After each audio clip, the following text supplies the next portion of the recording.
हमारे इस कार्यक्रम के मुख्य अतिथि दीदी जी का आगमन हो गया है। मैं चाहूँगा आप सभी लोग खड़े हो जाएंगे दीदी जी के स्वागत के लिए। ये बिलासपुर कवर्धा जो NH निर्माण किया जा रहा है, बिलासपुर से कवर्धा जो NH निर्माण किया जा रहा है, काफ़ी लेट लतीफ़ी है और सड़क पर कई जगहों पर गड्ढे हैं, जानलेवा गड्ढे बन गए हैं। बिल्कुल, देखिए ये निर्माण करें, मुझे लगता है कि 1 साल पहले शायद कंप्लीट हो जाना चाहिए। तो लगभग पिछली बारिश और इस बारिश में भी एक शिकायत करें तो मानो शिकायत करें होगा। आप लोग अभी बैठेंगे।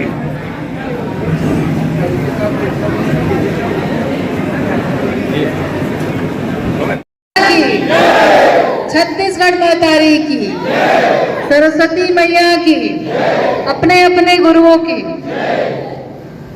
सबसे पहले जितने भी मेरे सामने आज शिक्षकगण बैठे हैं, गुरुजन बैठे हैं, राष्ट्र का निर्माण करने वाले शिल्पीकार बैठे हैं, आप सबको बहुत अभिनंदन है और शिक्षक दिवस की बहुत सारी बधाई और शुभकामनाएं हैं।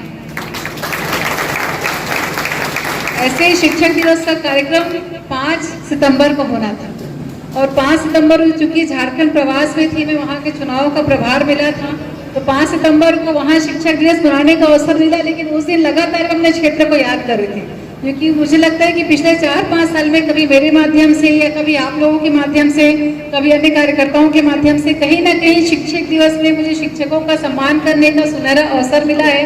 और ये पहली बार था कि शिक्षक दिवस में पिछले 3-4 सालों में पंडरिया क्षेत्र में उपलब्ध नहीं थी मैं, इसलिए आप सबको उस दिन बहुत याद किया, अपने क्षेत्र को बहुत याद किया और लगातार जो कार्यक्रम हो रहा था उसकी जानकारी मुझे मिल रही थी कि अलग अलग क्षेत्रों में शिक्षकों का सम्मान हो रहा है। तो उसके लिए भी आप सबको बहुत सारी बधाई और शुभकामनाएं हैं।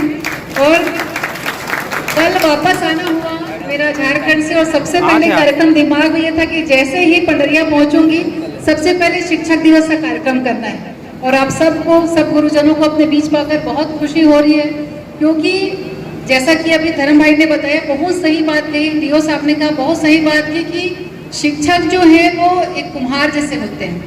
जैसे मिट्टी, गीली मिट्टी कुम्हार को मिलती है, चाहे किसी रूप में भी उसको ढाल दे, चाहे उसको सुराही बना ले, चाहे उसको वो आग जलने वाला चूल्हा बना दे, चाहे और किसी भी रूप में ढाले, शिक्षक ही है जो आगे चल करके आप क्या भविष्य में बनने वाले उसको तय करता है।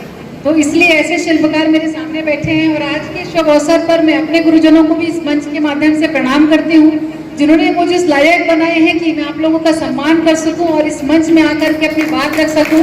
तो मेरे गुरुजनों को भी सादर प्रणाम, चरण स्पर्श यहाँ से करती हूँ। मैं बहुत सारे जो मेरे शिक्षक हैं आज भी मेरे संपर्क में हैं और जब भी कोई अच्छा काम भी करती हूँ तो भी उनका मार्गदर्शन मिलता है। जब भी कहीं पर उनको लगता है कि शायद भावना को कुछ और मिलना चाहिए था, जैसे जिला पंचायत चुनाव के उदाहरण मैं आपको बताती हूँ। जब उपाध्यक्ष का चुनाव हुआ जिला पंचायत में, तो उपाध्यक्ष का चुनाव किसी भी कारण से, जो भी कारण रहा होगा, उपाध्यक्ष में नहीं बन पाए जिला पंचायत में। तुरंत 10 मिनट के अंदर अंदर मुझे 3 से 4 शिक्षकों का फोन आया, जो मुझे कोई मिडिल स्कूल में पढ़ाया है, कोई कॉलेज में पढ़ाया है, कोई हाई स्कूल में पढ़ाया है, कि तुम उपाध्यक्ष का चुनाव हार गई हो, लेकिन इसमें चिंता करने की जरूरत नहीं है, ईश्वर ने कुछ तुम्हारे लिए बहुत बड़ा सोचा है, इसलिए तुम उपाध्यक्ष चुनाव आज हारी हो। तो उनका इतना कहना, जो मेरे टीचर थे, जो मेरे गुरुजन थे, जो मेरे वेल विशर्स थे, उनका इतना कहना कि भगवान ने तुम्हारे लिए कुछ और अच्छा सोचा है, मेरे अंदर कहीं ना कहीं आत्मविश्वास आया कि जिन्होंने मुझे आज इस लायक बनाया उनको मुझ में भरोसा है। ये मैं उदाहरण इसलिए बता रही हूँ कि जीवन के ऐसे बहुत सारे पल आते हैं कि हमको लगता है कि काश हमें यहाँ पे कोई ज्ञान देने वाला रहता, काश हमें कोई रास्ता दिखाने वाला रहता। तो मैं यही चीज आप सब जितने शिक्षक हैं आप लोगों से यही कहना चाहूंगी मैं कि पाठ्यक्रम के अलावा जो पाठ्यक्रम है, जो हमारा सिलेबस है, सिर्फ उसे ही पढ़ाना एक गुरु का कर्तव्य नहीं है। एक गुरु का कर्तव्य ये है कि जीवन में जो परेशानियां हमको आने वाली है, या जो हम बच्चों के जीवन में या छात्रों के जीवन में जो परेशानी चल रही है, उसको भी समझाना, उसको मार्गदर्शन करना, वो भी हम सबका, हम सभी गुरुजनों का दायित्व है। और ये बात आप सब जानते हैं कि जो सिर्फ स्कूल में या ट्यूशन में या फिर हमको कहीं पढ़ाने वाले जो सब्जेक्ट पढ़ाते हैं वही बस गुरु नहीं होते हैं। गुरु वो भी होते हैं जो हमें जीवन का पाठ पढ़ाते हैं। अगर हम बात करें कि हम राजनीति में हैं, राजनीति में ऐसे बहुत सारे वरिष्ठ हैं जिनसे आपको कभी ना कभी कुछ अच्छा सीखने को अवसर मिलता है, या जिनको देख करके लगता है कि जब हम छोटे रहते हैं कि नहीं हमको इनके जैसे बनना है, इनके जैसा अच्छा काम करना है, तो कहीं ना कहीं वो भी हमारे गुरु हैं जिनसे हमें सीखने को मिलता है। आपने सबने एकलव्य और अर्जुन की कहानी सुनी है। अर्जुन को तो उनके गुरु साक्षात मिले थे, लेकिन बाकी जो एकलव्य की बात करूं मैं या कर्ण की मैं बात करूं, तो उन्होंने अपना गुरु माना था कि ये हमारे गुरु हैं। उनकी मूर्ति बना करके पूजा करके उन्होंने पूरा ज्ञान लिया था। तो ऐसे भी हैं जिनको मन में मानते हैं कि इनका अनुसरण करेंगे निश्चित ही हमें इनसे ज्ञान मिलेगा। तो ऐसे भी गुरुओं को सादर नमन करती हूँ। और सबसे पहले जो हमारे जीवन में जिनको हम गुरु मानते हैं, हमारी माँ। हम मानते हैं ना कि सबसे पहले गुरु कौन होती है जो हमें ज्ञान देती है? हमारी माँ। चाहे किसी भी उम्र में चले जाएं, चाहे आप 80 साल के बुजुर्ग हो जाएं, चाहे आप 8 साल के बच्चे हो, चाहे 8 महीने के बच्चे हो, हर किसी लिए कि माँ का महत्व उतना ही है जितना एक बुजुर्ग के लिए या जितना एक बच्चे के लिए। दोनों के लिए माँ का महत्व है, क्योंकि माँ सबसे पहले गुरु है जो अपने बच्चों को ज्ञान या शिक्षा या भले बुरे का अंतर बताती है। तो ऐसी जितनी मेरी माताएं हैं, आप सबको बहुत अभिनंदन है, बहुत चरण स्पर्श है। और मैं यही कहना चाहूंगी कि वर्तमान में और पहले में बहुत सारी चीजों में परिवर्तन हुआ है। मुझे याद है हम जब स्कूल में थे तो बहुत सारी चीजें हमारे टीचर हमको डांट भी देते थे। मुझे याद है कि आज भी हमारे जो टीचर थे हमको वो डस्टर आता था। अब तो खैर स्मार्ट बोर्ड हो गया सब जगह, अधिकतर चौक से हम जब ब्लैक बोर्ड में लिखते तो डस्टर से मिटाते थे। और जब भी कोई गलती करते थे तो हमको मुझे याद है क्लास 11th में मैं डस्टर से मार खाई हूँ। बस हाथ लंबा करते थे और 2 डस्टर हाथ में पड़ता था। लेकिन घर जाके कभी हम शिकायत नहीं करते थे कि आज हमारे टीचर ने हमको डांट लगाई, आज हमारे टीचर ने हमको मारा है। लेकिन अब समय परिवर्तन हो गया है, बहुत सारी चीजें बदल गई हैं। लेकिन फिर भी मुझे लगता है कि जो माता पिता हैं, अगर वो मेरी बात अगर किसी माध्यम से उन तक पहुंच पाए, मुझे लगता है कि कहीं ना कहीं गुरुओं का आज भी मान वही रहना चाहिए। अगर गुरु आज भी किसी को डांटते हैं तो ये सोचना चाहिए कि मेरे बेटे के लिए या मेरे बच्चे के लिए भलाई के लिए है, ना कि उससे किसी प्रकार का द्वेष है। तो जब पेरेंट्स का और गुरुओं का तालमेल बैठेगा तभी बच्चे का भविष्य उज्जवल होगा। मेरा तो यही मानना है।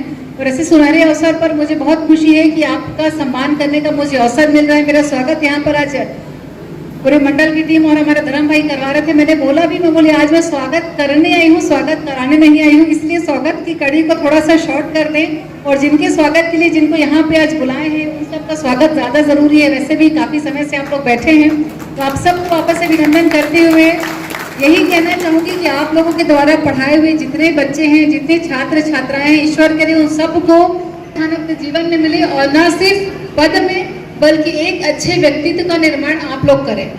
क्योंकि शिक्षा देना मतलब सिर्फ पढ़ाई की शिक्षकता की महत्वपूर्ण है, बल्कि सर्वांगीण विकास के लिए और एक अच्छा इंसान बनाना मुझे लगता है कि ज्यादा जरूरी है, ताकि हम कल को ये चीज कह सके कि ये बच्चा मेरा पढ़ाया हुआ है, ये आज बच्चा मुख्यमंत्री बना है, ये मेरा पढ़ाया हुआ, ये बच्चा आज सोशल वर्क कर रहा है, सामाजिक कार्य अपना नाम कमा रहा है, ये बच्चा मेरा पढ़ाया हुआ है, ये बच्चा आज लोगों की सेवा कर रहा है, ये बच्चा मेरा पढ़ाया हुआ है। तो ये कहने में आप लोगों को गर्व महसूस हो, यही आप सबको मैं शुभकामना देना चाहती हूँ। और आज के इस अवसर पर मंच में हमारे जितने अतिथि विराजमान है, मंडल के अध्यक्ष आदरणीय हमारे पांडातरी के मंडल अध्यक्ष परमेश्वर भाई जी, साथ में नगर पंचायत के अध्यक्ष दिनेश भाई, कुंडा से आए हुए हमारे मुकेश भाई, दुल्लापुर मंडल से आए हुए हमारे मंडल अध्यक्ष सुखदेव भाई, राजेंद्र भाई, रोशन भाई, साथ में हमारे शिवनाथ भैया, हमारे भैया जो लगातार काफी समय से बहुत सारे कार्यक्रम आयोजित कराए, ऐसे हमारे भैया अमित से लेकर के महामंत्री से लेकर के दिनेश भैया से लेकर के मंच में सभी का नाम लोग इस समय बहुत लगेगा, तो मंच समझ लीजिए जिनका नाम छूटा है, राघवेंद्र भाई, कल्याण भैया से लेकर के शिवनाथ भैया से लेकर के हमारे पीओ सर भी यहाँ उपस्थित हैं, उनसे लेकर के सभी लोगों का बहुत अभिनंदन है कि आप सब इस कार्यक्रम के एक माध्यम बने। यहाँ पे मंच पे उपस्थित जितने भी सामने भाजपा के जितने मेरे कार्यकर्ता हैं, आप सबका अभिनंदन धन्यवाद करते हुए इसी तरह साल दर साल शिक्षक दिवस का कार्यक्रम पूरे हर्षोल्लास के साथ हम सब मनाते रहें, यही बात कहते हुए अपनी बात समाप्त करूंगी भारत माता के जयकारे के साथ। बोलिए भारत माता की जय। वापस से जितने शिक्षकों का सम्मान हो रहा है, मुझे पता है कि सम्मान की कोई संख्या नहीं है, क्योंकि हमारे पंडरिया क्षेत्र में उत्कृष्ट कार्य करने वाले ढेरों सैकड़ों शिक्षक हैं जिन्होंने सालों से अपनी मेहनत बच्चों के पीछे लगाई है।